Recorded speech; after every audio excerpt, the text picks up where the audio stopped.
Constructing your life is about much more than just building a bank account.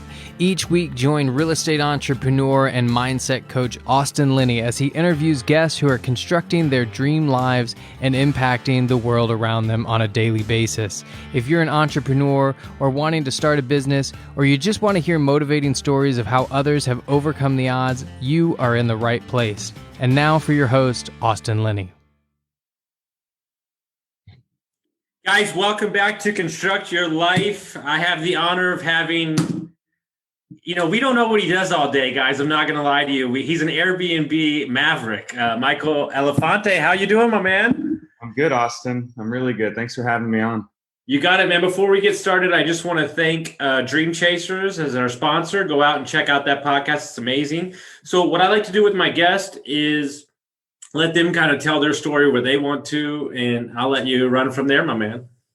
Yeah, so just quick background on me. I grew up as an athlete, played baseball through college, didn't really know what I wanted to do out of school, so got into tech sales, kind of worked my way up the corporate ladder a little bit. Led me to some fun cities to live in and experience with my now wife. So Dallas, then Austin, and now Nashville, Tennessee. We always knew that we had interest in real estate, just didn't quite know how to get started. So long story short, we started networking with a ton of people, learned about long-term rentals, short-term rentals, all sorts of different strategies. And then being in Nashville, it was such a hot tourism market, ultimately got into the short-term rental market and listed, a couple different places on Airbnb. That started growing quickly. Then COVID happened, set us back, and now we're picking back up and looking to do real estate investing full time. And then in addition to that, got into doing some content creation on YouTube and TikTok. And that's just been a lot of fun and taking that a lot more seriously now. So kind of got our hands in all sorts of different areas, but it's sort of all centered around real estate, specifically Airbnb. And what was the driving force for you a sales job, it can be some good money. What was the driving force for you to pivot and look for a different alternative?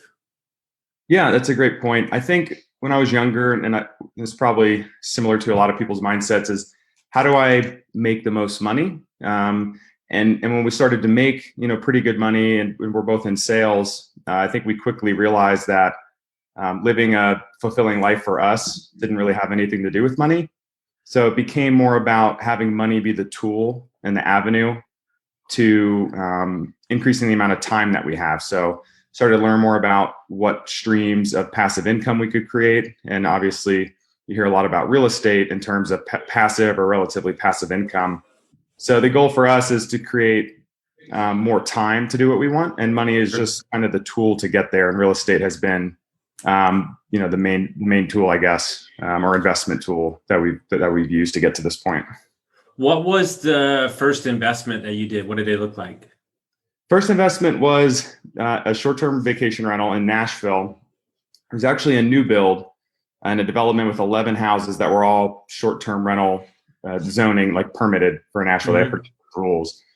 And so we were pretty nerve-wracking, and we put an offer on the house, negotiated, and we closed, and then realized that we didn't know much at first, so we didn't really budget for the appropriate amount of furnishing costs to furnish a full 4-bedroom house.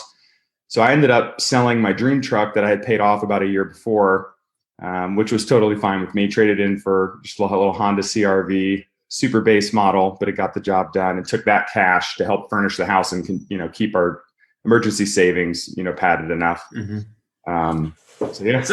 So how old were you when you sold your truck? I sold it at 26. That's hard to do. It's funny enough. You didn't know this about me. I had my dream Jeep that I was making a bunch of money. We did our taxes, and I had no money in the bank. And I said, "Where's all the damn money?" And I started doing the math, and it was between 2 cars, insurance, parking.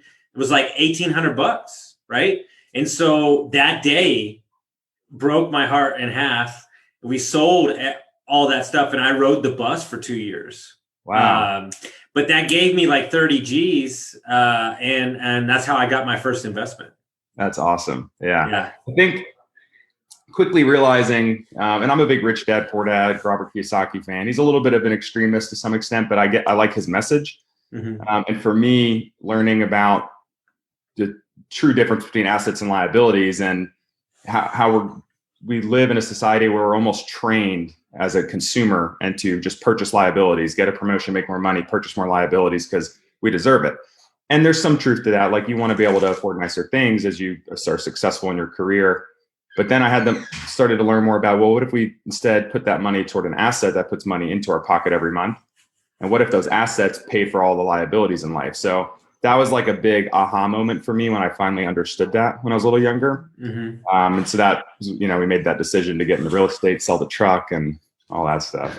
So this new construction zoned Airbnb stuff is something I'm starting to see. Definitely in Florida. I've got a couple friends that invest in there. What made you and your wife decide to go down the Airbnb route? Did you do some investigating beforehand? What intrigued you about the model? So the thing that intrigued us the most was the cash flow potential was significantly higher in most cases if you make the right investment in the right market than a traditional long-term rental, especially with the price of real estate skyrocketing the past few years, especially in 2020. There's with supply being so low. It's become very difficult to find a good deal to cash flow. And for us, it was like, what's the fastest path to financial freedom? Meaning, we have enough, relatively passive income or residual income to pay for our, monthly expenses. And I quickly realized that if we could get 1 to 3 properties that do very well, we could reach financial freedom just with 3 properties or 2 properties, which was amazing, instead of doing the traditional long-term rental where you save up 20% down, save up 20% down, and maybe $200 a door, the traditional method, which there's nothing wrong with that. It was just, my mind was like, it could be faster if you get in a good market. And it's not that hard if you automate a lot of the processes on the management side. This is the most important conversation of the whole thing, because I say this every time I do an Airbnb talk. Nobody understands this. What is the first thing they say to you? They probably say to you, they say to me, I want 200 Airbnbs. And I'm like, no, you don't. Like, no, you don't. 3 to 5 to 6 is plenty. So walk us through, I rarely do this on my podcast, but I know you're a guy that knows your numbers. Walk us through step by step, that first deal, kind of what it looked like. Obviously you probably, the first go around, you paid in some places you probably didn't need to, but what was if you don't mind sharing, what was the house? What was the cost?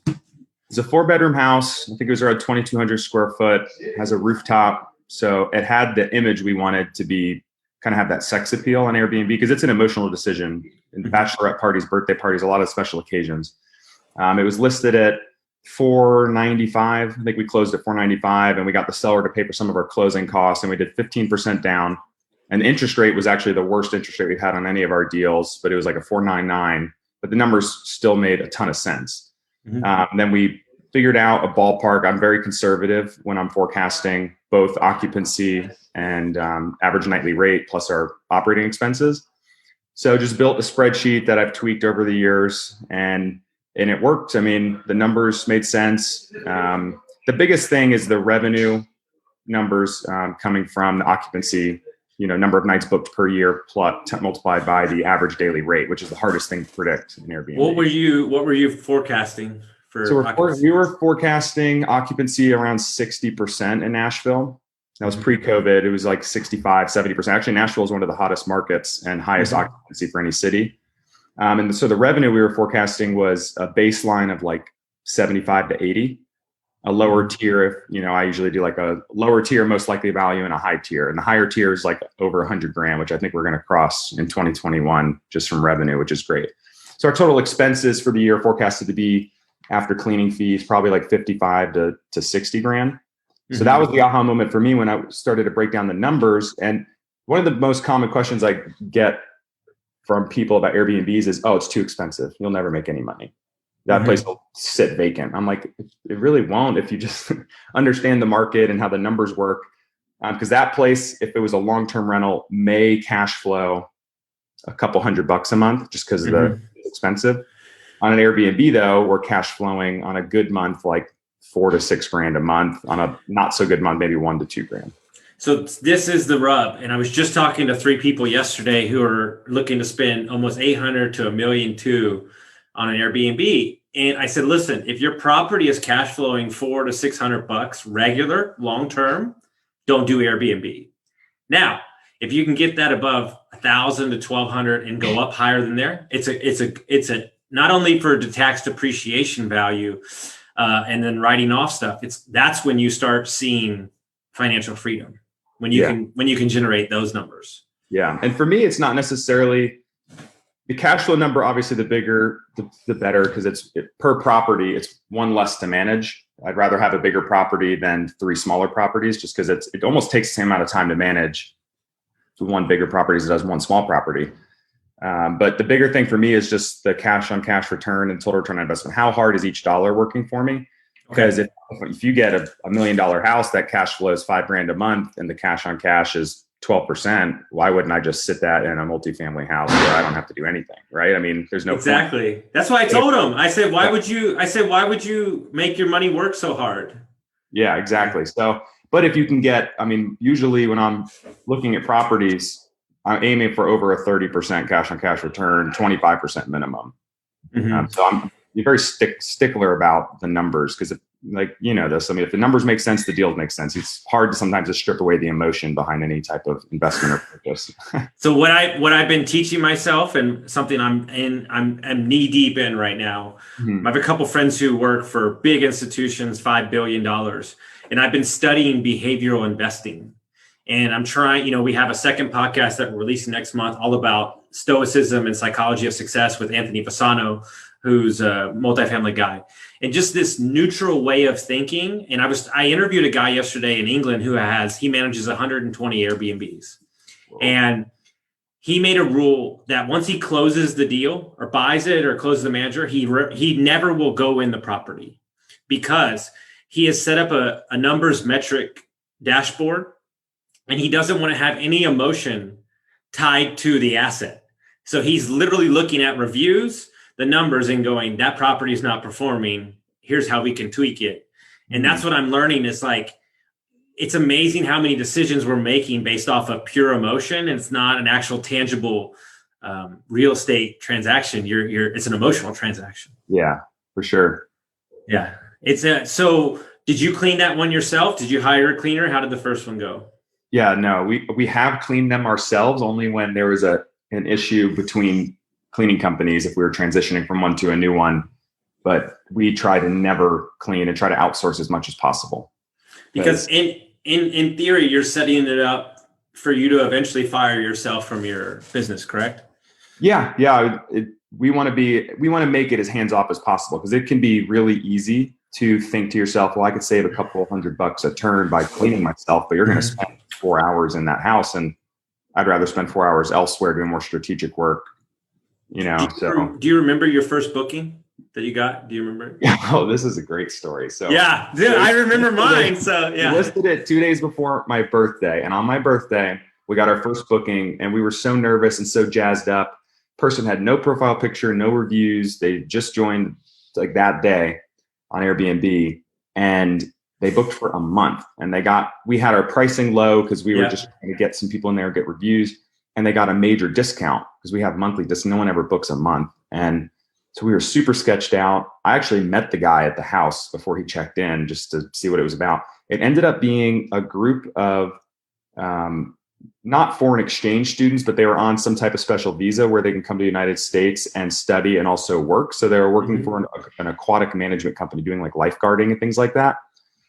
And none of the younger folks spoke English, which was fine. But the guy who booked it wasn't actually staying in the house, which is against Airbnb rules drastically. But they were checking in that day. We said, okay, as long as everything's fine, it'll be cool. We scheduled a mid-stay clean that we were going to pay for out of pocket because it was brand new, just furnished. And the house was so messy, the cleaners couldn't even clean. So they left, and there was a language barrier. So when they checked out, the place looked like it had been lived in hard. I mean, there wasn't any significant damage, but it was dirty, it was messy. And they ransacked all of the incidentals that we left out. And that we don't do this anymore, but we left out a giant, 2 huge things of coffee, a bunch of K-cups. They took like 800 servings of coffee. They took all of the dish pods and laundry pods, everything, all the toilet paper. And so we fined the guy like $450 because we did all the math and minus normal wear and tear stuff. And he paid us immediately and was very apologetic, but I'll never take a booking like that again. It was wild. It's you know what's funny? That's happened to me about 3 times. Really? That whole thing. They seem to always get you on the first booking, and they book for 45 days or 30 days. They get a huge discount. We had to redo the carpets. I mean, it was a whole thing. God. Yeah, dude. Wow. You know what's interesting? I'd love to hear your philosophy before we continue on your story, because this is what people ask me all the time. How do you feel about long-term stays in Airbnb? The goal for us is 2 to 3 day stays. Mm-hmm. Why is that? Because there's less discounts and there's less wear and tear. And usually if in Nashville, they're there to go see the live music and have a good time on Broadway, grab some drinks, and then come back and plop their head on a pillow. Mm-hmm. So for us, if it's a longer term stay, they're actually going to live in the place. And that's where I've seen wear and tear. Even in long-term rentals, I think there's more wear and tear than sometimes than Airbnbs, because Airbnbs are professionally cleaned every turn. The long-term stays I try to avoid unless it's a smaller unit and we're going to just have it booked solid for 30 or 45 straight days, and it may be 2 to 4 people. But some of our places are bigger. I don't want 12 people staying for 45 days. That place is just going to get trashed. In the mountains, it's a little different. We shoot for 3 to 7 day long stays. Mostly 100%. Yeah, and there's only so much damage they can do in 48 hours. Right. Like, you know, it's a double-edged sword, right? Because I had a smaller place, a 2-bedroom, 6 people that always got booked for a long time. It comes and goes, you know. I mean, you know, I have a friend who lives in Sacramento who does a couple Airbnbs. He's a e-commerce guy. Mm-hmm. He just got a booking the other day.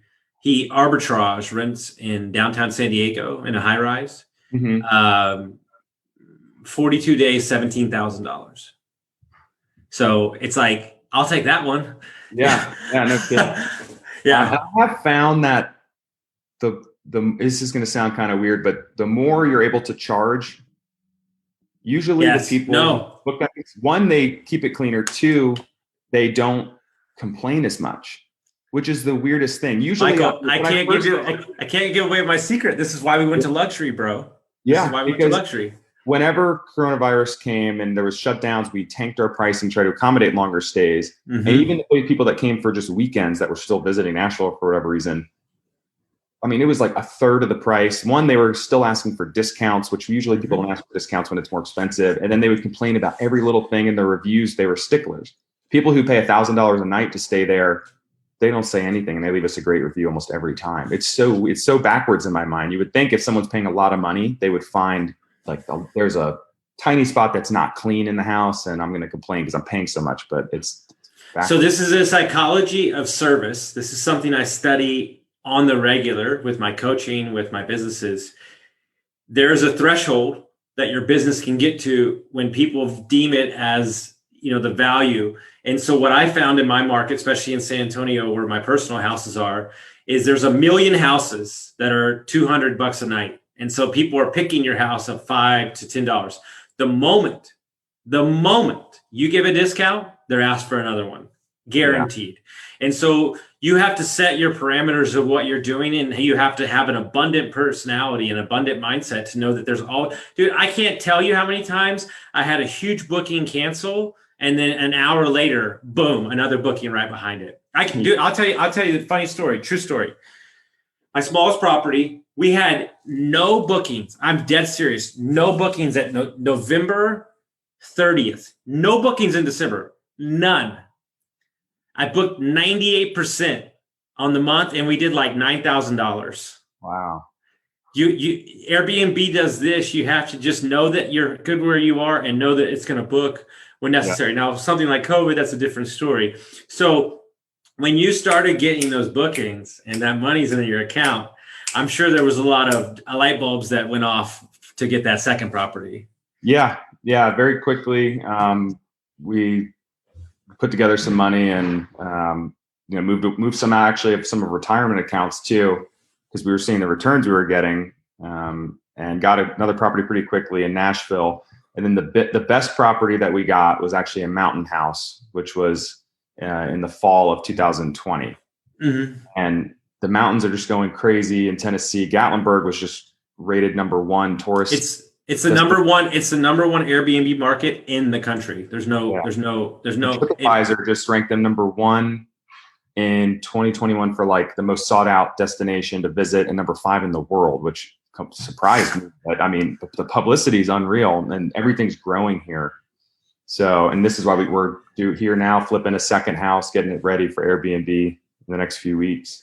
So walk us. So this is outside of your market, about 3 hours, 4 hours. Walk us through how you identified that market and why you decided what that project looked like. Yeah, so I learned about the market, I think, on listening to Bigger Pockets, and found a realtor group out here that has been in the market doing primarily all short-term rentals, house sales. And so they know their stuff, and they're great. They're the short-term shop. And so just started punching in numbers, and some of it was a little misleading, like AirDNA is a little misleading. And I started networking with other investors, and they were telling me the real returns and the real occupancy they were seeing. And I was like blown away. So we went through multiple properties, waiting for like the right one, because the market is pricey. So we were looking for a place that just needed a little bit of cosmetic work and was passed up by other investors. So we got a place that I felt was at a discount relative to what it could do from a revenue perspective. And I mean, it worked out great. We just decorated the place really nice, new paint, just kind of made it a little different, because a lot of the houses here look like grandma's cabin. They're all two in the same when you're scrolling through photos. I think a lot of Airbnb markets are like that. Everyone kind of falls into like that category. Same decor, same furniture. So we wanted to be a little different, a little more modern, rustic. And I actually accidentally published a listing on Airbnb because I was onboarding a new property management software tool. And I had like 10 inquiries in 5 minutes. And we booked like 10 grand in the first 3 days. And that one place, we were financially free from that one house in November. So I just talked to my buddy in Dubai yesterday. He owns a bunch of properties, a big time lawyer, about to move back to the States. He bought a property in Gatlinburg that was underperforming, same like you said, shitty, all the things. He bought new furniture, redid the photos, changed a couple things. He told me that property did 30,000 in December. I believe it. Yeah. And so it's like, fucking Jesus. So what does that property cost? And then what is it doing per month?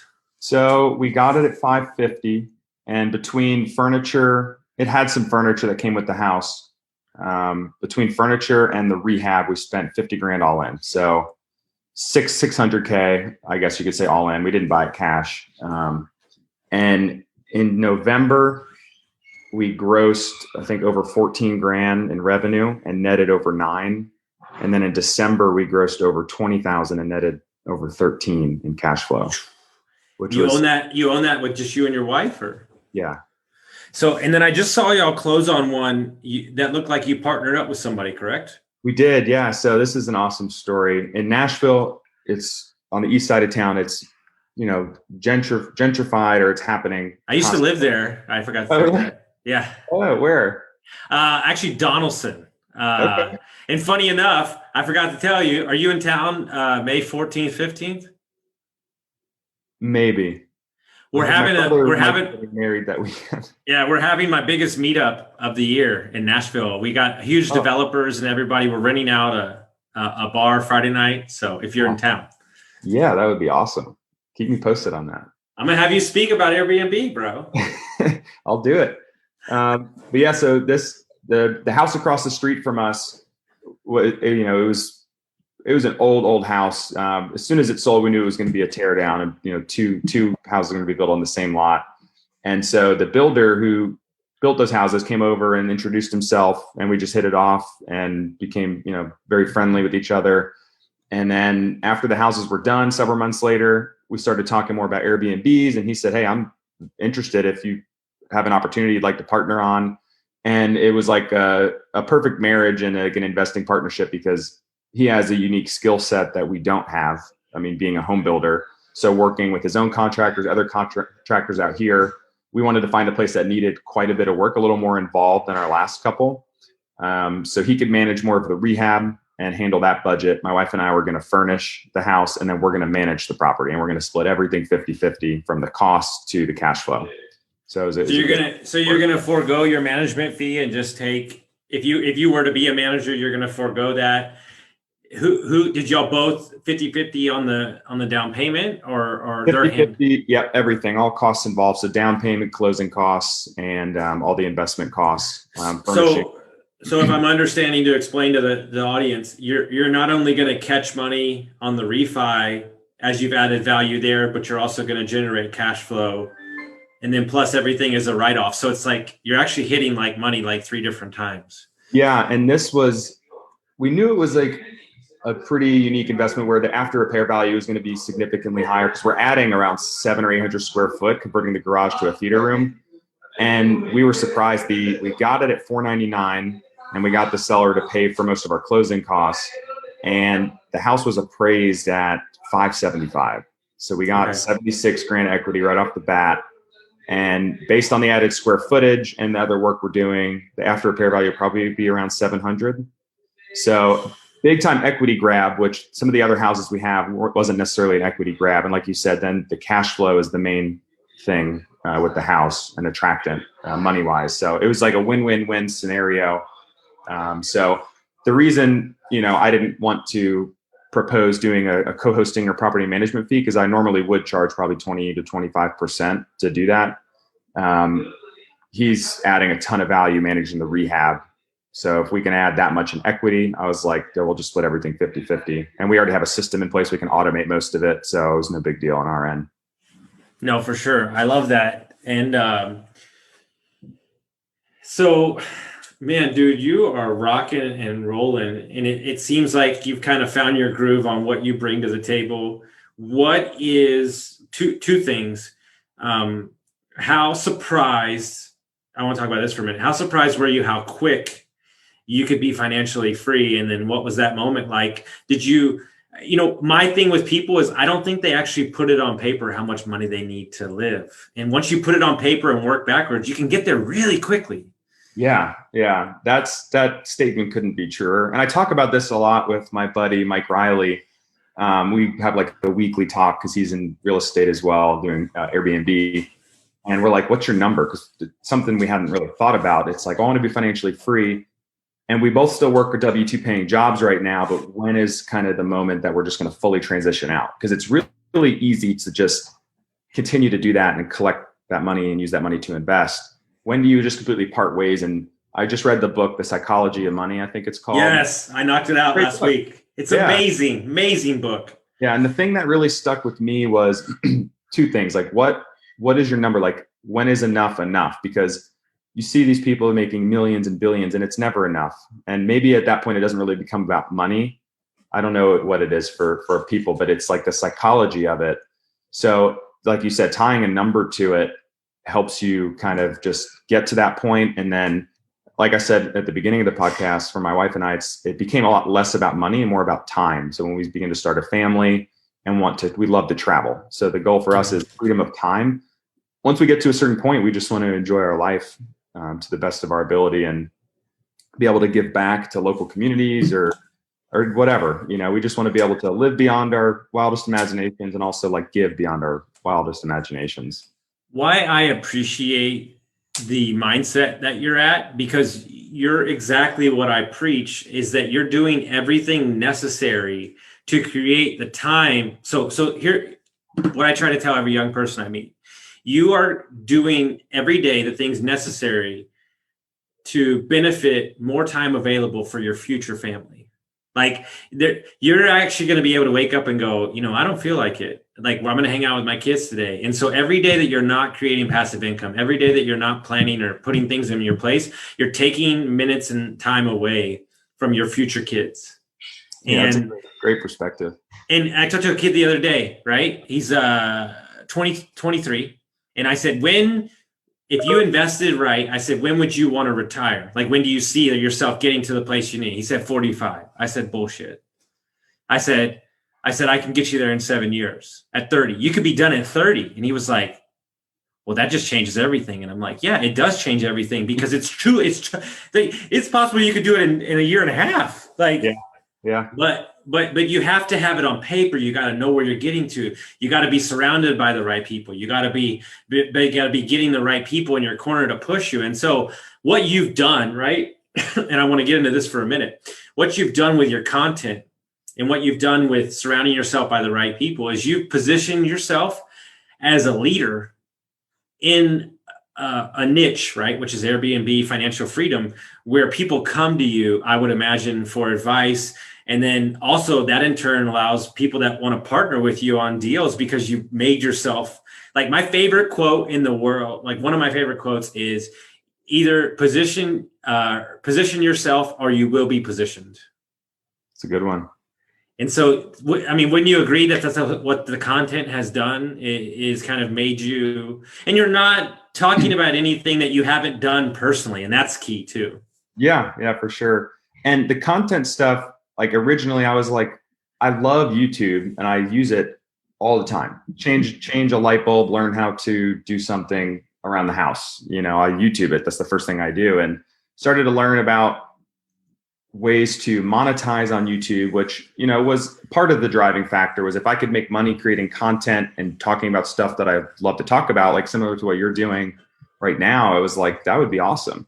And then you're on your own schedule. You can do it whenever you want. But the coolest thing that has come from all that is what you said, which is random people I've never met reaching out or networking. And now there's like, I get a couple people every week saying, hey, I'd love to partner with you on a deal. Like I have money, just want your advice or whatever. We can bring something to the table. You bring something to the table. And that's really cool. So now it's all of a sudden I have this network that's continuously growing and meeting a ton of great people. And I can introduce them to other great people I've met. And that's just the power of networking, I suppose, right? Well, I guess what would be your advice to any person? Like, how do you get out of your own head with the content? Because I know that's rough. Yeah. I think if you're looking to create content, I found that consistency is key. You never want to put out something that's trash, but I feel like a lot of people get caught up in I have to create something that's perfect and super niche, and you will kind of run out of stuff to talk about. So you kind of have to blend that in with, for me at least, with like current hot topics or trending topics, something that people are researching online that they're interested in. But the biggest thing is consistency, because the first 8 months I did YouTube, I posted 1 to 2 times a week. Mostly it was 1 time a week. And I had like 80 subscribers in the first 8 to 10 months. I think it was 10 months. And then I took a course on creating YouTube content and I learned about consistency and improving, content, things like that. And I posted 2 to 3 times a week consistently the past like 3 or 4 months. And since then I had gone from 80 subscribers to almost 2,000 subscribers. So the consistency thing was the biggest part. Like you don't know what piece of content's going to really, strike home for people and they're going to like, and it'll start to not blow up, but reach more a broader audience. So for me, that was the biggest thing. Just be consistent and just try to put out the best content possible. And I think also one of the things I preach is like, understand the platform that you're posting on and understand the consumer of said platform, right? Mm-hmm. Like what you post on TikTok might not be what you post on LinkedIn, right? And like understanding, like you got to understand like the mechanics behind it and who's consuming it. And then you tailor your message towards them, correct? Yeah, for sure. And it's funny you bring up TikTok. I kind of softly made fun of TikTok for a while, just because what most people think, oh, it's just people like doing dance videos. And that was, I will never make like in the back of my mind, like belittle like a social media platform that has that type of potential and reach. I did it as an accountability group with a few people who are also in real estate and post on LinkedIn, whatever, podcasts. For me, it was YouTube. So we said, let's post 1 TikTok or Instagram reel per day for a month and see what happens. And for me, it was try to be a funnel to YouTube, but I ended up building an audience on TikTok, like 33,000 followers, which is insane to me. Mm-hmm. And I was like, I wish I could get that traction on YouTube, but TikTok is just so powerful and how quickly that you could build an audience. And you're right, it is different because it's a different consumer. Not all those people are going to want to go to YouTube and watch content or go to a podcast and listen.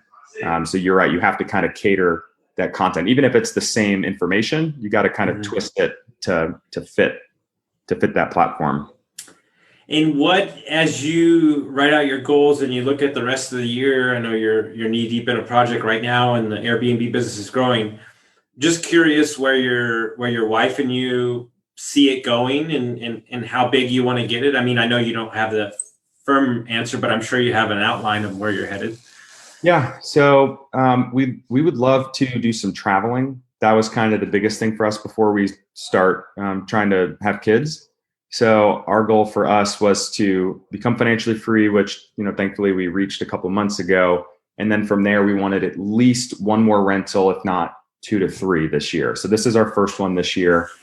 And then after that, for me, it was once I'm able to monetize on YouTube and some of these other avenues, I'd love to probably part ways with my W-2 job. Hopefully my boss doesn't listen to your podcast, but that would be a great moment for me and for her as well. So we can go and do other things in our life. And we don't think Nashville's a forever home for us. So we'd love to travel around the US and explore and see the national parks and honestly just see where we want to potentially plant roots and start a family. So we wanted to do that before, popping out some kids and being a little bit more tied down. Yeah, I just did that this last fall, late summer. We went to 12 national parks. How was that? I'm obsessed with Utah. I think Utah is amazing. Bryce Canyon. Oh my God. We went there on accident and I'm still can't get it out of my mind. Oregon Beach Coast was amazing, but I'll be honest with you. I just had a client close $1 million piece of property on a lake in Montana. It's 40 minutes away from Glacier National Park in Banff, which is my number one. I haven't been yet, my number one. So he's like, hey, can you come out here in a month and I stay for a week and help me design? And I was like, yeah, I think I'll be all right. Yeah. Yeah. I love Idaho, Wyoming, Montana, Utah. Yeah. Those states, I'm in love them. Now, I don't love the winters. That thank God I'll always have a place in Texas or Costa Rica, but it is, you're living what we preach and you're basically becoming a lifestyle investor. And that's my kind of phrase I took from somebody else, but it's kind of something I live on. And and we didn't share a ton of the bad stories. There's good with bad, obviously, but your mindset is one that this is where I'm headed and we'll just get over everything we want to go. And so, it's going to be weird when your kids go, well, Dad, why is Dad at every event? It's because Dad made some good choices and he's an investor. That's what you want your kid to say to everybody else. It's awesome. Yeah. I think the biggest, mentioned before, aha moment for me also was with the stock market. I invested some money in, but for me, I just didn't fully understand the investment or, the how to assess risk. So that's why I liked real estate. Was I understood it better, and it was a tangible asset, like a physical asset. But for me, the risk thing, I was reading a book called Cash Flow Quadrant by Robert Kiyosaki, and he starts defining risk as, well, what's riskier? You think you have a nice, safe, secure job that pays you benefits and stuff, but I mean, what happens if you get let go? And sadly, that happened to a ton of people in 2020. If you don't have any other income coming in, what do? How quickly are you going to run out of money because you have a car, you have a house to pay for, or rent? So for me, is it riskier to just invest in a 401k or IRA and hope you have enough money to retire at 65-ish? Or are you willing to take on risk when you're younger and invest and set yourself up to do whatever you want with your time from 30 to 60 or somewhere in between there, So that became, I was like, it's way riskier to not invest and not get into things like real estate, especially now. Mm-hmm. It's Yusuf Lee, one of my buddies I interviewed, released on Tuesday. He's a lawyer in New York who's a multifamily investor trying to get out of his W-2. He said something to me that really struck a chord with a lot of people. He said, you need to wake up and realize that you're working 3 to 4 months out of the year at your W-2 just to cover your taxes. Oh, yeah. And that'll make you realize that whole year is not your year. Like, Yeah. and so if you don't have assets to back that up to get depreciation and to fix your taxes, then you're basically working against the grain for those months. You might as well just light that money on fire because it's not going towards what you need to go to. Yeah. And then how much time do you have left to do stuff that you're actually passionate about? I mean, I used to go fishing like 4 times a week. And this is part choice, part I've been busy, with work and investing. But I mean, I haven't been fishing in the past like 10 months and just like being outdoors. So that's like the big thing for us is I want to get back to doing stuff that we really enjoy and we're passionate about that comes back to having time for it. So right now it's about building and creating that time to do stuff that we love to do. 100%. And so if people want to find out about your YouTube channel and all your other stuff, how would they go about doing that? Yeah, you could YouTube my name, Michael Elefante, and probably find my channel there. And you could find me on TikTok and all those other fun platforms as well. I'm Elefante6, but. Well, guys, if you like this episode, make sure you send it out to your friends. And we really appreciate y'all listening. Yeah, thanks.